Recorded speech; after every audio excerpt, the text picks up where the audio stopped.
ایک لڑکے کا فون پہ نکاح ہوا ہے، لڑکے کا کوئی گواہ لڑکی کی طرف نہیں ہے، امریکہ میں نکاح ہوا ہے جی تو نکاح خواہ کا کہنا ہے کہ پیپرز بھیج دیں گے، اس پر لڑکا دستخط کر لے اور حق مہر لڑکا لڑکی مل کے طے کر لیں، تو ایسے نکاح کا کیا حکم ہوگا؟ اس کو مطلب نکاح دوبارہ کرنا ہوگا؟ یعنی ماں باپ وغیرہ کوئی بھی نہیں ہے، صرف یہ آپس میں کر لیا کوئی انہوں بھی نے، نہیں ہے، ہے نا؟ امریکہ میں کوئی بھی نہیں ہے لڑکے کا جاننے والا، وہ مطلب جو دلہن ہے وہ آ رہی ہیں جدہ میں آ رہی ہیں، تو وہ ان کی 30 گھنٹے کی فلائٹ ہے، تو جی لڑکے کے رشتے دار جدہ میں ہے، کیا لڑکی پہلے جدہ کی نیت کرے گی یا پھر دوسرا تیسرے دن عمرہ کر سکتی ہے اگر ہم تجدید نکاح کریں؟ اس احرام میں پھر لڑکی کیا کہاں حکم سے ہوگا؟ جدہ پہنچے گی؟ وہ دبئی سے جدہ پہنچیں گی۔ ولیمے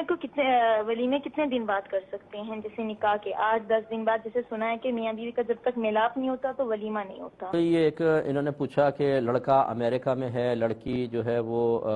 فرض کر لیں دبئی کے اندر ہے، تو ان کے آپس میں نکاح فون پر ہوا ہے جبکہ لڑکی کے پاس لڑکے کو گواہ وغیرہ موجود نہیں تھے، کیا حکم شرع ہوگا؟ دیکھیں ہم آپ کو صحیح طریقہ بتا دیتے ہیں، پھر آپ یہ دیکھ لیجئے کہ اس میں جو کمی ہوگی اس کے حساب سے آپ اس کمی کو پورا کریں گے۔ مسئلہ یہ ہے کہ اس طرح نکاح نہیں ہو سکتا کہ لڑکا اس طرف ہو لڑکی اس طرف ہو اور اسکائپ وغیرہ یا کسی بھی ذریعے سے دونوں ویڈیو چیٹ کر کے ایجاب و قبول کر لیں اور ادھر گواہ بیٹھیں یا ادھر گواہ بیٹھیں، اس طرح براہ راست نہیں ہو سکتا، بلکہ یوں ہو سکتا ہے کہ لڑکی یا تو لڑکے کے وہاں کوئی شخص ہو، اسے اپنے نکاح کا وکیل بنائے، یعنی یوں کہے کہ میں آپ کو اجازت دیتی ہوں کہ آپ میرا نکاح فلاں بن فلاں کے ساتھ اتنے حق مہر کے عوض میں کر دیں، تو یہ بن گیا وکیل۔ اب جب یہ وکیل بن گیا، یہ اس لڑکے سے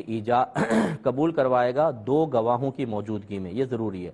وہ چاہے لڑکی کے نہ ہوں، کوئی بھی 2 عاقل بالغ مسلمان مرد یا ایک مرد اور 2 عورتیں وہاں موجود ہوں، تو یہ وکیل یوں کہے گا کہ میں اپنی موکلہ کا نکاح آپ کے ساتھ اتنے حق مہر کے عوض میں کرتا ہوں، آپ نے قبول کیا؟ لڑکا کہے میں نے قبول کیا، یہ نکاح صحیح ہے۔ یا جسٹ اپوزٹ کر لیں کہ لڑکا وہاں سے فون کرے اور لڑکی کے پاس کوئی وکیل موجود ہے، اسے اجازت دے کہ آپ میرا نکاح لڑکی کے ساتھ کر دیں، پھر وہ وکیل 2 گواہوں کی موجودگی میں لڑکی کے سے قبول کروا لے تو نکاح ہو جائے گا۔ معلوم ہوا کہ وکیل فون پہ بنائیں گے تو نکاح ہوگا۔ نمبر 2،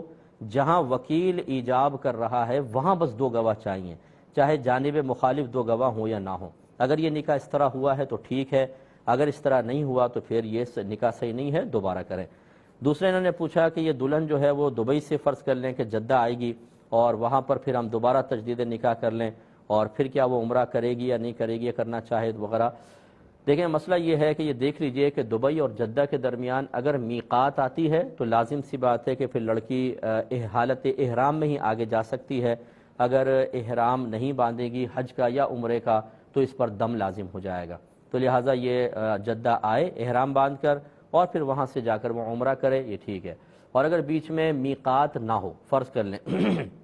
یا پھر دوسرا اس کا مکے جانے کا ارادہ ہی نہ ہو، صرف جدے میں اپنے کو کام پیدا کر لے، تو پھر یہ دبئی سے جدہ بغیر احرام کے جا سکتی ہیں، کیونکہ میقات کو جب انسان کراس کرتا ہے اور ارادہ یہ ہو کہ میں مکے میں جاؤں گا تو احرام کی پابندی لازم ہے،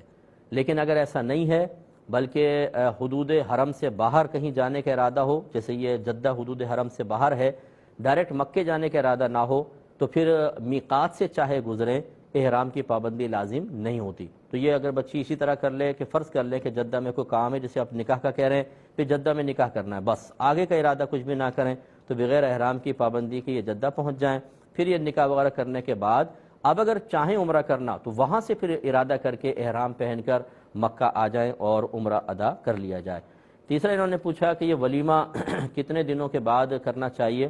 دیکھیں سنت تو یہی ہے کہ شب زفاف کے اگلے دن جو کھانا کھلایا جاتا ہے اسے کہتے ہیں ولیمہ،